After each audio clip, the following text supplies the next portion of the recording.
underneath his wings. Nice close-up look. He's got a nice orange beak. And he's mainly green and blue up top. Let's see if you can get a little bit closer, over this way. Yeah, that's more like it. Well done, Les. Nice work. So the female eclectus parrots, they're red and blue and they have a black beak. And the females have the job of creating and protecting their nesting hollows, and their colours blend in amongst the shadows. The males, on the other hand, like Les, have the job of looking for food, for themselves and for their mate. Up there amongst the bright green leaves and the fruits and flowers, the males need to camouflage really well, so while they're looking for food, up in the treetops, they have great protection against predators like birds of prey. They become almost invisible. So the colour of eclectus parrots, good job Les, really does help them to survive, and those birds make a stunning contribution to our rainforests up north. It is great to see that some birds are doing so well in our ever-changing world, but there are others facing real challenges, and those birds could really do with some help from you. Many of our parrots in Australia rely on large old trees, and the hollows in those trees for their shelter and their nesting. Oh, pretty. Joining us now, this one is a red-tailed black cockatoo. And in Victoria, we just have a small isolated population of those birds. Making a lot of noise over to the side there is a Major Mitchell cockatoo. Let's see if he'll come out and join us. Major Mitchell cockatoos also, here he is, need old trees with hollows. The nesting hollows for birds like these ones can take up to 200 years to form. So as deforestation continues and we lose our old growth forest, that means we are losing habitat for these beautiful birds. But the good news is you can help them out. There we go, look at those head feathers. And sometimes helping them out is as easy as just changing an old habit. And we know that changing a habit can be hard, but it can be worth the effort. We think these birds are worth it, don't you? Yeah. Another bird we think is worth it is joining us next. Our next one is a nocturnal bird of prey, long believed to have some of the best night vision in the animal kingdom. They can see during the day as well, and you might spot one perched up high in a tree and waiting for nightfall. All right, just before we bring out our next bird, there is a green mat up the back here on the rail there. Yeah, that's the one. Can I have about a metre on each side of that green mat, please? Now that I clear that area, the bird might not land there at all. And if I can also Don't block ask the you green. not to move around too much with this next bird, okay? This next bird's been a little bit shy lately. We can not walk around with this bird out here. I really appreciate it. All right, flying silently and about to join us is Timber the barking owl. Here in Australia we have 8 species of owl. 4 of those belong to the true owl family. True owls are things like the barn owl, have a very distinctive heart-shaped face. Timber, on the other hand, belongs to the hawk owl family. See, when he comes out here, he does have very hawk-like features. Now, what are the amazing adaptations? How was that? What are the amazing adaptations which have allowed owls to thrive in total darkness? Like you, these birds have 2 forward-facing eyes, but they haven't given away their colour vision. He missed the green mark. They can see in black and white. Even though they see in black and white, they can see 35 times better than you and I. Lopsided ears give these birds incredible hearing. They can catch and kill their prey even in complete darkness just by listening. Wow.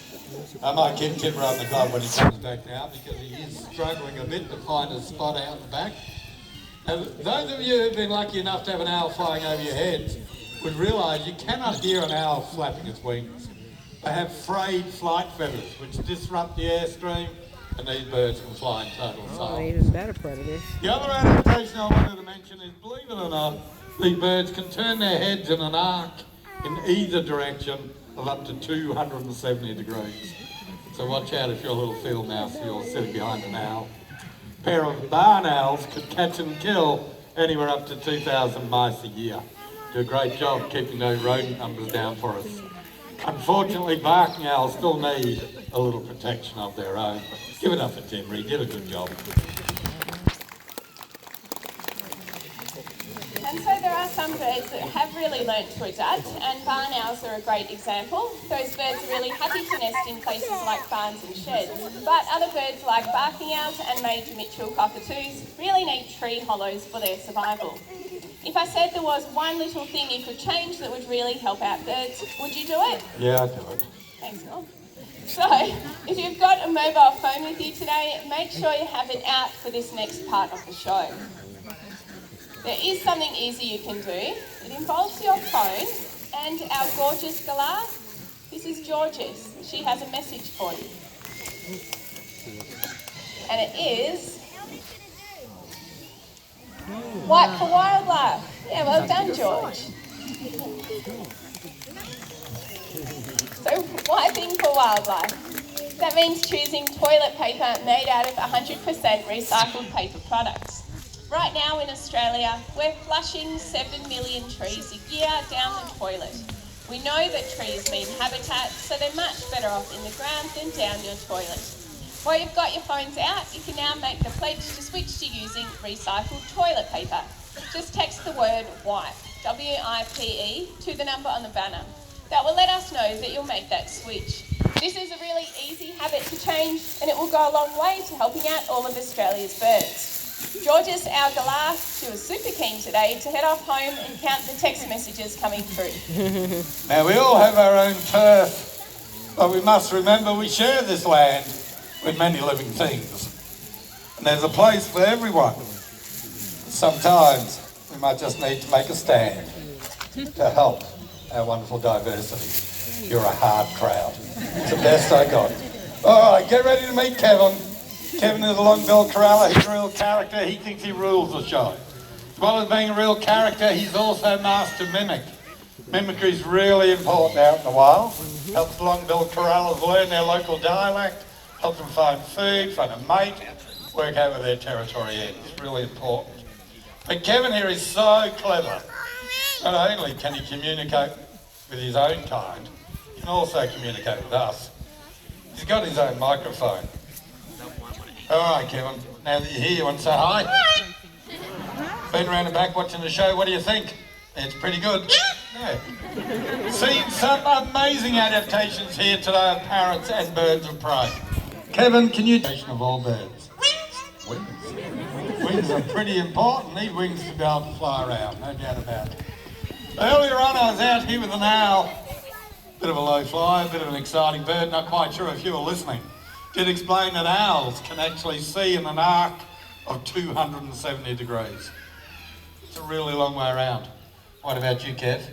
How far around can you see? 360. Wow. What about our raptors? They're pretty cool. Things like the first bird you saw here today, the black kite, they catch and kill their prey with their feet. Kevin doesn't do that. He's got pretty cool feet though. You want to show them, Kev? You ready? You want to show them your right foot, left foot? I know a lot of people who don't know their right from the left. Okay, kids, put up your right hand, quick. Scary, not the parrots. Look at Kevin. He's got a really big beak. I reckon he can be scary. I reckon Kevin could be as scary as a tiger. Oh, big roar. Very scary. Not that scary. All right, Kevin, what do you think? All birds are pretty cool. You've done a great job. You want to wave goodbye? Give him a big round of applause. Get out of here. Australia's largest raptor. Quite often you will see them soaring and gliding on thermal currents with a wingspan of anywhere up to 2.5 metres. A wedge-shaped tail, what gives them their name. This next bird is a diurnal hunter. It means they hunt during the day. Meet Magra, one of our wedge-tailed eagles. Now their plumage can vary from light brown to black as they age. You can see Magra's a pretty dark bird. And that's because she is an adult female wedge-tailed eagle. She's around about 20 years old. They can live anywhere up to 50 in captivity. Now wedge-tailed eagles are master adapters. They have excellent vision. a wet-tailed eagle could spot a moving rabbit from over a kilometre away. Wow. Rabbits make up about 80% of their diet. Also feed on reptiles, birds, and mammals up to the size of a wallaby. Watch your heads. Carrion is also eaten, so it helps with the land of dead animals. Now these birds soar and glide around on those big broad upswept wings. Their sheer size and power is an impressive sight.